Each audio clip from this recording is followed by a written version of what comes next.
Hello दोस्तों, मेरा नाम है नवरंग।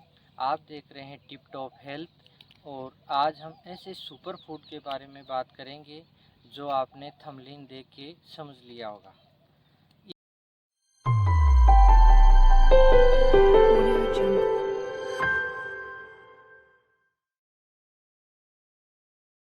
इसका बॉटनिकल नाम पेक्सिकम ग्लूसियम है और यह अपने एरिया में सबसे ज़्यादा मात्रा में पाया जाता है। ये मुख्यतः दो टाइप के मिलते हैं, एक होता है संकर और दूसरा होता है देसी। तो हम सबसे पहले संकर की तरफ रुख करें तो ये बाजरा लंबाई में 7 से 8 फीट होता है और इसके उत्पादन देसी के मुकाबले बहुत ज़्यादा होता है।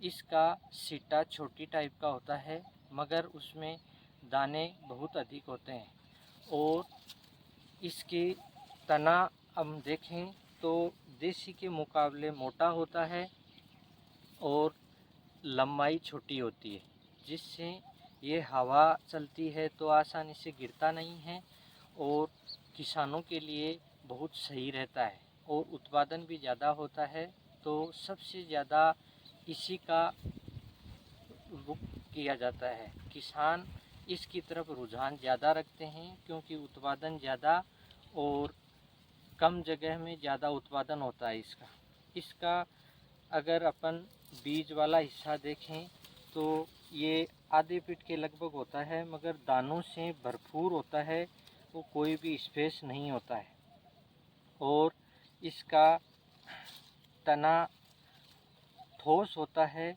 और ये कच्चे तने की अपन देखें तो इसमें ये दाने का डेवलपमेंट होता है, धीरे धीरे ये पुष्प होते हैं मगर ये सभी सेम टाइप के नहीं होते। कईयों का बीज वाला हिस्सा बड़ा होता है, कईयों का छोटा होता है। तो अब हम देसी बाजरे की तरफ रुख करते हैं और सबसे ज़्यादा खाने वाला देसी बाजरा ही यूज में लिया जाता है। संकर बाजरा मुख्यतः पशुओं को खिलाया जाता है। पशुओं को ये बहुत उपयोगी होता है क्योंकि इसका आटा या इसका दलिया खिलाने से पशु दूध अत्यधिक मात्रा में देते हैं। तो अब हम चलते हैं देसी बाजरे की तरफ। जिस संकर बाजरे को अच्छा पानी मिला हुआ हो उसकी भी लंबाई बहुत अच्छी होती है और उसके सिट्टे की ग्रोथ बहुत ही शानदार होती है, ये देखने को हम मिलते हैं। और इसका तना जो कम पानी मिला हुआ है उसके बनिस्बत बहुत मोटी होती है और ये 10 फुट के लगभग बराबर होता है। हम आ गए हैं अपने देसी बाजरे की तरफ और देसी बाजरा लंबाई में 10 से 12 फुट लंबा होता है और ये सबसे ज़्यादा खाने के काम आता है। और इसके हम पुष्प वाले भाग को देखें तो इसमें बहुत ही छोटे छोटे पुष्प पाए जाते हैं और उनके नीचे, मैं कैमरे की तरफ लाता हूँ, उसके नीचे बाजरे का पुष्प है ये और इसके नीचे इसका दाना होता है और फिर ये जैसे जैसे दाना मोटाई लेता है वैसे वैसे पुष्प हट जाता है और फिर अपने सिट्टे में पूरी ग्रोथ लेता है। देसी बाजरा संकर के बनिस्बत इसकी तने की लंबाई बहुत लंबी होती है मगर बाजरा कंप्लीट में नहीं होता है, कहीं पे कम होता है कहीं पे ज़्यादा होता है, इसलिए इसका उत्पादन बहुत कम होता है और इसके तने की लंबाई 10 से 12 फुट होती है। तो ये थोड़ी सी हवा चलने से गिर जाता है और फिर उसके पोषण सही नहीं मिलता है तो बाजरे का विकास सही नहीं होता है। ये सुपर फूड इसलिए माना जाता है कि ये इसमें 7% प्रोटीन पाई जाती है और ये मोटा अनाज हमारे क्षेत्र में सबसे ज़्यादा होता है भारत में बाजरे का उत्पादन एशिया में सबसे ज़्यादा होता है और ये मुख्यतः इन रोगों में बहुत उपयोगी होता है। जो मोटे व्यक्ति होते हैं वो इनका बहुत अच्छी प्रकार से इस्तेमाल करें तो उनका मोटापा ऑटोमेटिक कम हो जाता है। और मधुमेह के रोगियों के लिए ये रामबाण औषधि है। मधुमेह के रोगी अगर इसकी रोटी दोनों टाइम यूज में लें तो उनकी इंसुलिन की मात्रा में बढ़ोतरी होती है। ये ग्लूटीन फ्री होता है और आरबीएम का इससे संतुलन बना रहता है। इसमें विटामिन ए, कैरोटीन और अमीनो एसिड्स का संतुलन बना रहता है।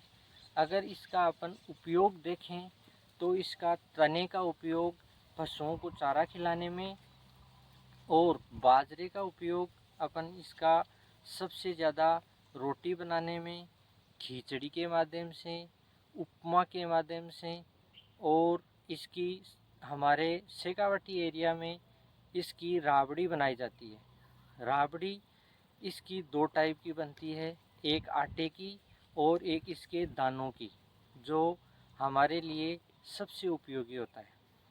ये जो राबड़ी होती है ये राजस्थान में सबसे ज़्यादा काम आती है। इसी बाजरे में एक बाजरी और पाई जाती है, वो अपने एरिया में नहीं होती, वो नागौर, जैसलमेर उस साइड होती है। बाजरे का मुकाबले बाजरी का टेस्ट बहुत शानदार होता है और ये खाने में मीठी होती है। और शंकर बाजरे के मुकाबले देसी बाजरे की रोटियां थोड़ी नरम होती है, इसलिए खाने में इसका उपयोग अधिक होता है।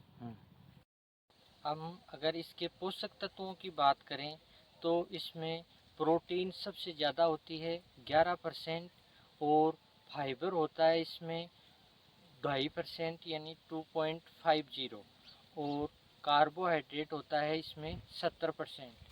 तो इसके पोषक तत्वों के आधार पर अगर अपन देखें तो इसमें फाइबर अधिक होता है, तो ये पाइल्स के रोगियों के लिए बहुत उपयोगी होता है। और प्रोटीन के लेवल के हिसाब से देखें तो जिम जाने वाले बच्चे जो महंगे महंगे प्रोटीन शेक्स लेते हैं 5-5, 6-6 हज़ार रुपये के, उनके बनिस्बत अगर वो बाजरे की रोटियों का इस्तेमाल करें सुबह शाम और इसकी विशेष उपमा और इसका चूरमा, अगर किसी को रोटी अच्छी नहीं लगे तो उसको स्नैक्स के रूप में इसकी घूगरी भी बनाई जाती है, वो भी अगर ड्राई फ्रूट्स के साथ लें तो उसमें प्रोटीन बहुत अधिक होता है। जो नेचुरल प्रोटीन होती है ये जितनी शरीर में उपयोगी होती है उतनी उपयोगी जो अपन महंगी महंगी प्रोटीन शेक्स लेते हैं उनसे नहीं हो सकती। ये वीडियो आपको कैसा लगा ये हमें कमेंट में बताएं और मधुमेह के रोगियों और मोटे लोगों को ये ज़्यादा से ज़्यादा शेयर करें और लाइक करें, सब्सक्राइब करें और कमेंट के माध्यम से सुझाव अवश्य दें। वीडियो देखने के लिए बहुत बहुत धन्यवाद। जय भारत, वंदे मातरम।